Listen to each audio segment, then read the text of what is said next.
안녕하세요. 반갑습니다. 지난 시간에는 그 한국 교회 문제의 핵심적인 것이 무엇인가를 이제 질병을 치료하는 사람의 입장에서 한국 교회 문제를 질병적 상황으로 인식을 하고 그 증상을 찾아내듯이 문제를 몇 개 찾아냈죠. 그리고 질병을 치료하기 위해서는 그 문제들이, 증상들이 왜 생겼느냐에 대한 근원적인 원인, 뿌리를 찾아내는 의학적 작업을 하는데, 그러한 작업을 대입해서 했을 때 교육의 문제, 또 말씀의 통전성에 대한 결여, 이런 것들을 주된 핵심 원인으로 제시를 했습니다. 그래서 하나님의 말씀에 대한 통전적 해석을 이렇게 이루어낸 새로운 교육, 그 클래스를, 하원 아카데미를 이제 개설을 했다고 말씀을 드린 바가 있습니다. 오늘은 그 하원 아카데미에서 어떠한 교육, 어떠한 그 커리큘럼을 가지고 강좌를 개설을 했느냐에 대한 그 하나하나의 내용을 가지고 여러분들에게 이제 소개도 하고 또 상의도 하겠습니다.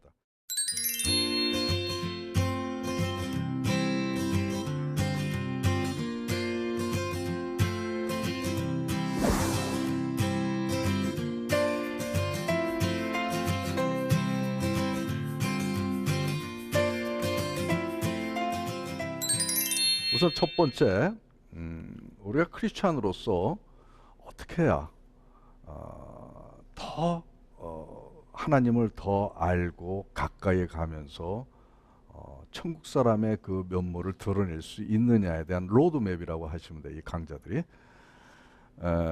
우리가 그 우선 제일 먼저 하나님이 어떤 분이신가를 강좌의 첫 강좌에 저희가 위치를 합니다. 하나님은 어떠한 분이신가?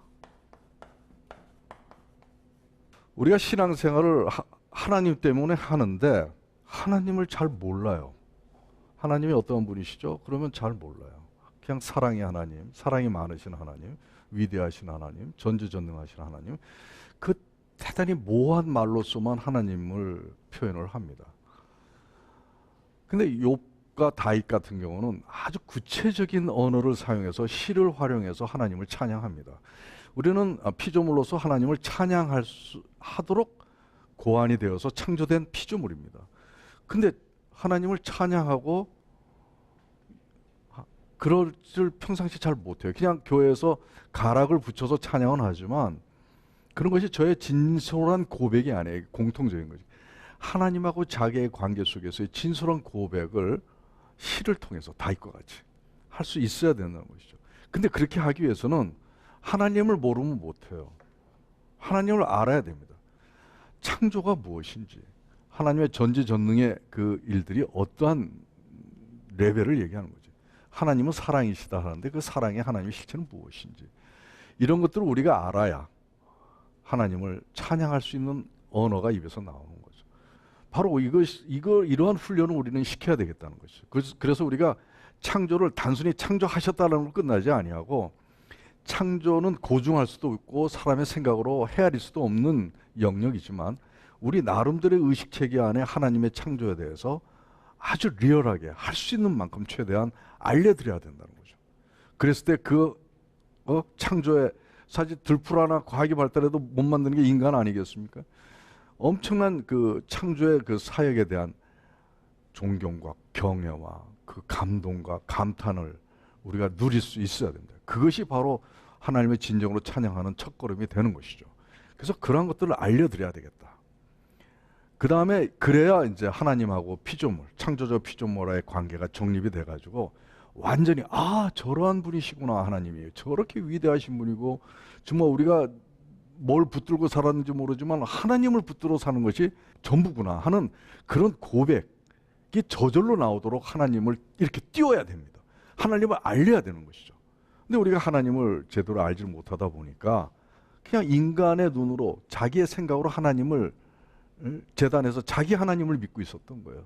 근데 진정한 하나님의 실체, 그분을 우리가 알려야 되겠다. 많이 소개해야 돼. 그래서 결국은 신앙생활의 처음과 끝은 하나님을 알아가는 데 있다고 저는 생각을 해요. 하나님을 알면 알수록 우리의 믿음은 더 강해지고, 하나님을 알면 알수록 우리의 능력은 더 커지는 것이기 때문에 하나님을 아는 것이 가장 중요한 것이다. 우리 신앙생활의 첫 관문인 것이다. 이렇게 저희는 강조를 합니다. 그래서 저희 한화 아카데미에서는 첫 번째 강좌를 하나님을 소개하는 겁니다. 하나님은 이러한 분이시다.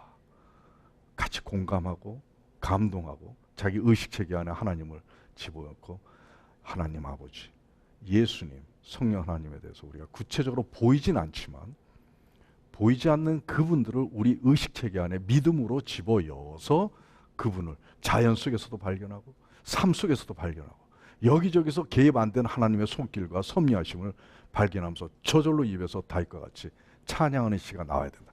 이것이 평상시 우리가 해야 될 일이다. 교회에서 찬양만 할 것이 아니라 이러한 시로서 찬양할 수 있는 훈련을 우리가 피조물로서 배워야 되겠다.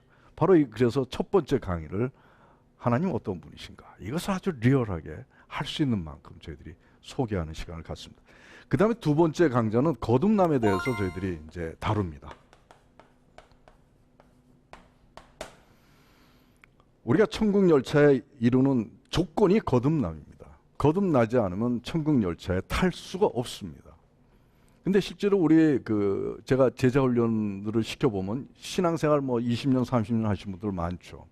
근데 설문조사해 보면 거듭난 것이 뭔 줄 몰라요. 네? 자기가 그리고 또 거듭났는지 안 거듭났는지 헷갈려. 여러분들 어떠실지 모르겠어요. 만약 거듭나지 않으면 아무리 교회 열심히 다니고 기도하고 성경 말씀 읽어도 거듭나지 않으면 세상 사람이에요. 그리고 가끔 보면 TV에서 보면은 사회의 여러 가지 비리적인 문제들을 우리가 보면서 안타까울 때가 많은데 거기에 꼭 우리 성도들이 들어가 있어요. 왜 그럴까요? 거듭나지 않아서 그런 겁니다.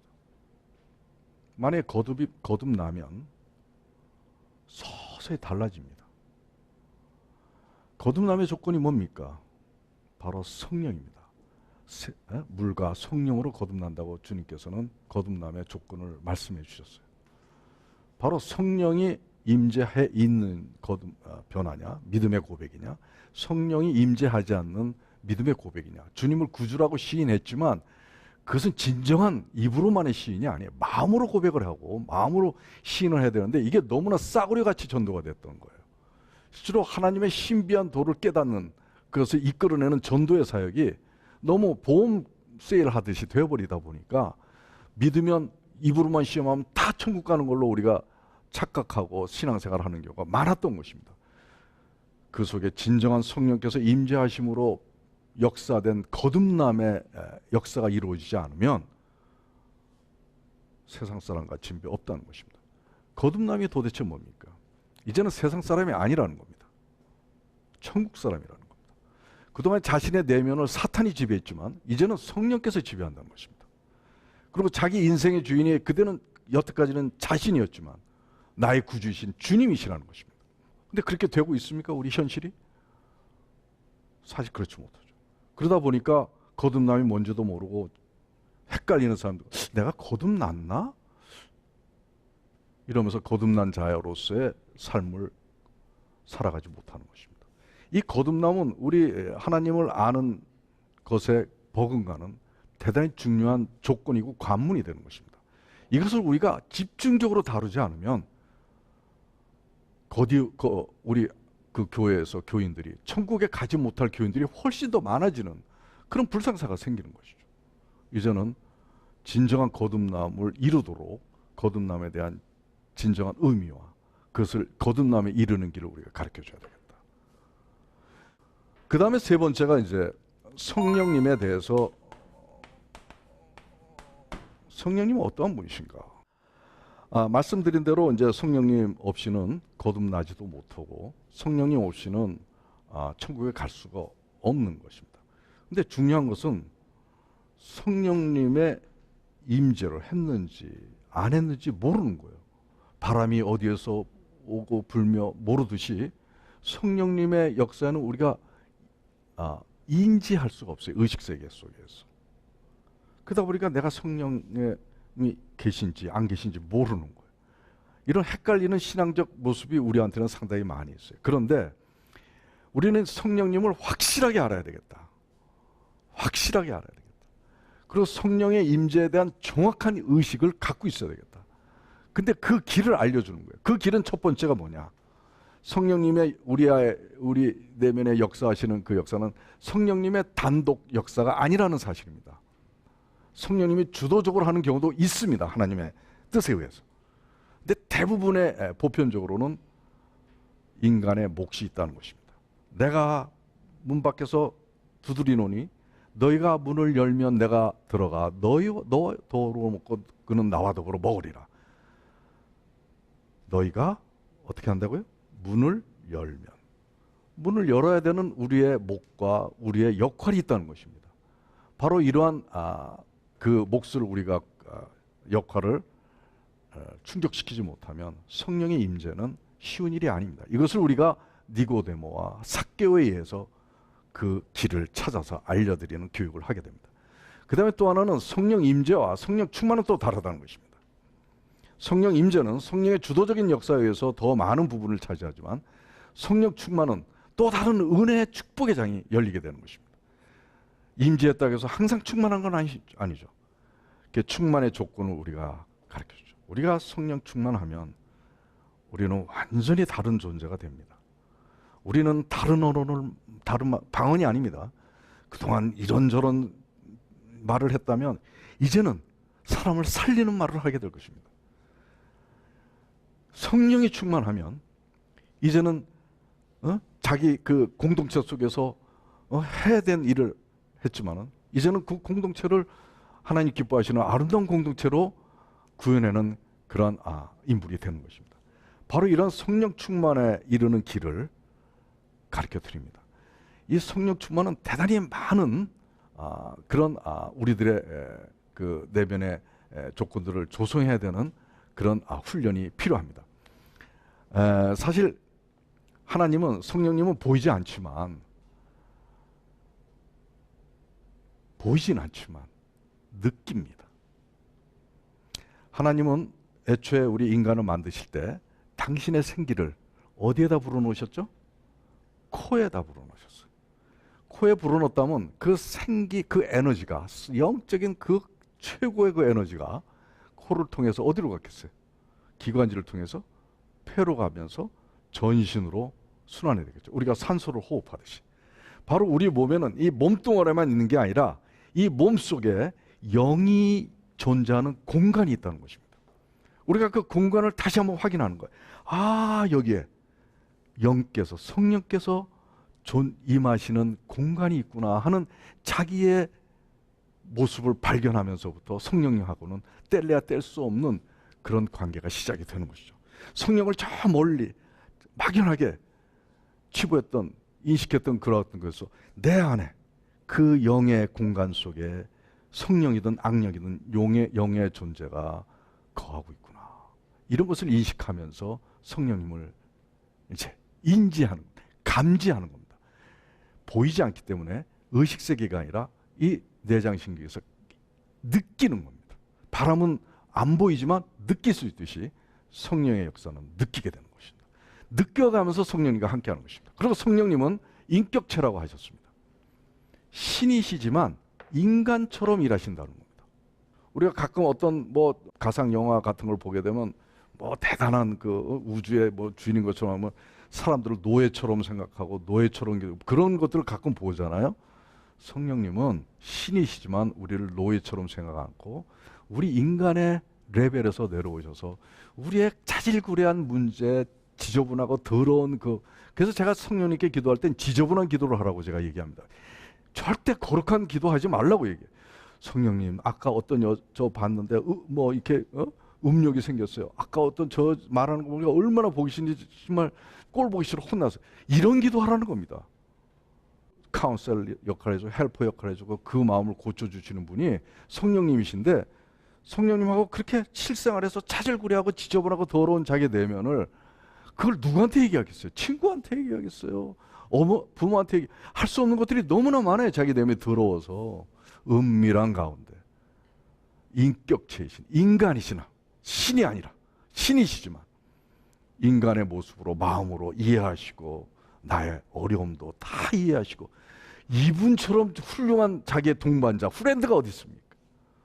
바로 인격체로서의 성령님을 발견하고 그분하고 동행하는 삶을 살아가는 것이 얼마나 우리 크리스천들한테는 복된 일이겠습니까? 그 다음에 네 번째는 칭의에 대해서 얘기를 합니다.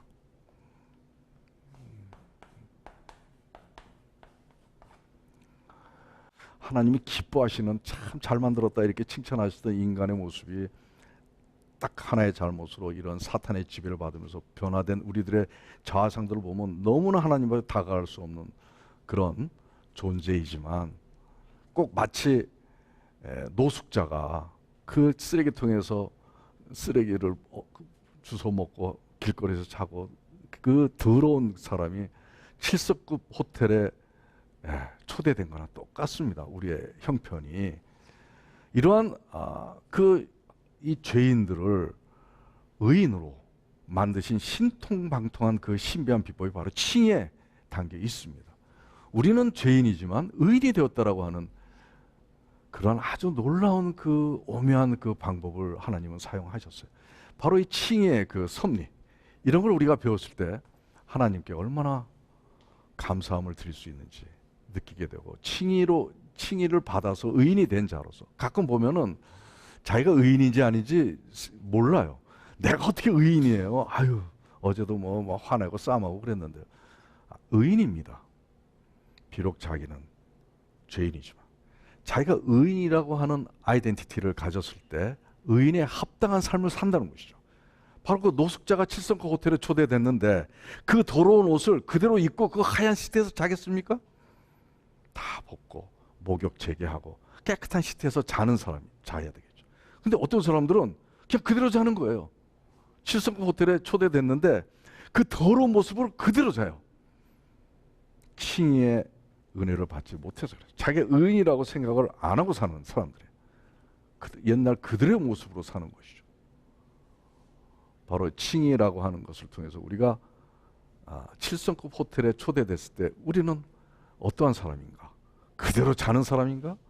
어떤 사람은 아니면 옷을 깨끗하게 갈아입고 흰 옷으로 목욕하고 깨끗하게 해서 그에 합당한 삶으로 변하려고 노력을 하겠는가?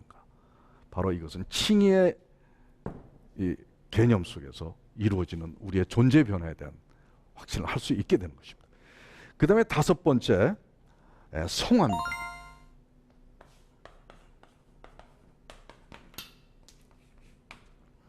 성화. 이제 우리가 거룩한 존재가 되어야 되는데 말하는 것이나 행동하는 것이나 품는 감정, 모든 것들이 예전하고 다른 것이다. 감히 할 수가 없어요. 제가 어떻게 주님을 닮아갑니까? 어떻게 주님을 닮아갑니까? 닮아갈 수가 없어요. 아무리 노력해도 교회에서는 굉장히 닮은 듯 하지만 그러나 그러질 못해요. 삶에 와서는. 일부러 그러는 거 아니에요. 왜 안 될까? 이걸 저는 고민해 봤어요. 저도 안 되니까 고민을 한 겁니다. 왜 나는 열심히 교회 다니고 하나님의 말씀대로 살겠다 기도도 하고 또 어떤 경우는 가르치기도 하고 그러는데 왜 나는 주님처럼 그렇게 모습을 닮아가지 못할까?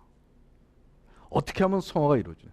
아무리 안 해도 노력해도 성화 이루어지지 않습니다. 지금 상태로는. 그런데 죄의 뿌리를 발견하는 순간, 그 뿌리를 발견해서 해결하려고 하는 노력하는 순간 우리는 성화의 과정에 들어가게 되는 것입니다. 죄의 뿌리가 뭔가요? 하와에서 찾을 수가 있습니다. 하와의 행동에서 찾을 수가 있습니다. 우리는 하와의 그를 원죄라고 우리가 행동을 하와 아담의 그 원죄라고 해서 얘기하는데 불순종과 교만이라고 했습니다. 아닙니다. 불순종과 교만이 아닙니다. 불순종과 교만을 이끈 더 근원적인 그런 문제가 있었던 것입니다. 그걸 찾아내면 그것을 해결하면 서서히 본질적인 변화가 일어날 수 있어요. 그것을 해결하지 않고 다른 걸 해결하니까 하다가 자꾸 무너지는 거예요. 하와의 그 죄된 그 행태 그 프로세스를 보면 처음에는 뱀이 와서 유혹을 해도 생각이 변하지 않습니다. 하나님은 이 선악과를 따먹지 말라 하셨다. 변하지 않습니다. 죄를 짓지 않았습니다. 그때까지. 또 유혹을 합니다. 하나님은 이것을 따먹으면 정령 죽으리라 하셨다. 죄를 짓지 않았습니다. 그때까지. 생각에는 불순종과 교만이 없었고 하나님의 말씀을 그대로 갖고 행동을 했습니다. 뱀에게 그렇게 얘기를 했습니다. 근데 어느 순간 죄를 짓기 시작하는데 그 나무를 본즉 보암직도 먹음직도 탐스럽기도 하다. 그것이 죄로 이끌어낸 역할을 한 것이죠. 바로 감정의 문제입니다. 불순종과 교만이 아닙니다. 사람의 그 감정이 죄를 이끌어가는 견인차 역할을 한다는 것입니다. 항상 그렇습니다. 우리가 살면서 저 사람이 말이 옳은데 저 사람이 싫어. 그럼 아무리 옳은 소리 해도 안 듣습니다. 바로 죄의 시발점은 그릇된 감정에서부터 시작이 되는 거예요. 보암직도, 먹음직도 탐스럽기도 합니다. 바로 그 감정의 레벨을 우리가 터치해 주지 않으면 근원적인 죄에서 벗어날 수 있는 길을 갈 수가 없습니다.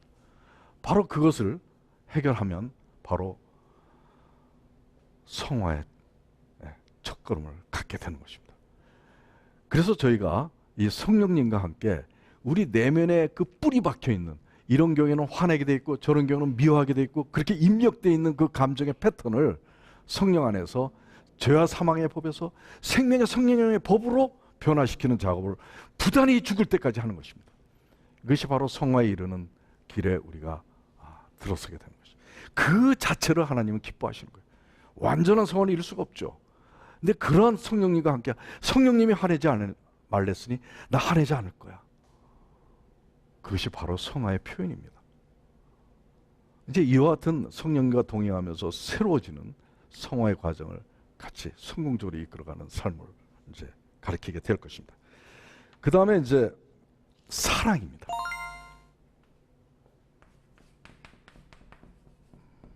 물론 이제 그 외에 또 이제 많이 있지만 오늘 시간 관계상 사랑만 가지고 시간을 마무리하도록 할 텐데요. 사랑. 하나님은 사랑이시다 하셨어요. 그리고 사랑을 하지 않으면 너희들은 나에 속한 자가 아니라 그랬습니다. 결국 천국에 올 수 없다는 겁니다. 근데 하나님의 사랑은 원수를 사랑하는 말에 딱 이르게 되면 벽에 부딪힙니다. 우리 모두가. 불가능한 영역입니다. 그래서 사랑에 대해서 얘기 안 합니다. 우리가 하나님의 사랑에 대해서. 그거 빼고 다른 거 다 해요. 신앙적인. 근데 하나님은 사랑하지 않으면 어느 것도 꽹과리 같은 믿음이라고 얘기했고, 심지어는 너희가 몸을 불살라 내어줄지라도 사랑이 없으면 아무 유익이 없느라라고까지 얘기했어요. 이상하다. 내 몸을 불살라 주는 게 그게 사랑인데 우리가 생각할 때는 하나님의 사랑은 또 다른 뭔가 있다는 것인가? 종잡을 수가 없어요.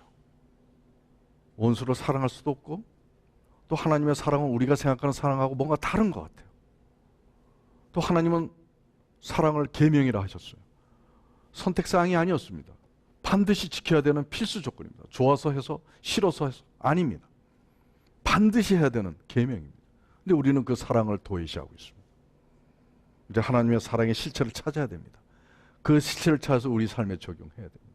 그러기 위해서 우리는 하나님의 사랑을 찾기 시작했습니다. 하나님의 사랑은 무엇인가? 하나님은 사랑이시다라는 말이 있습니다. 하나님은 사랑이 많으시다가 아닙니다. 하나님은 사랑과 등식입니다.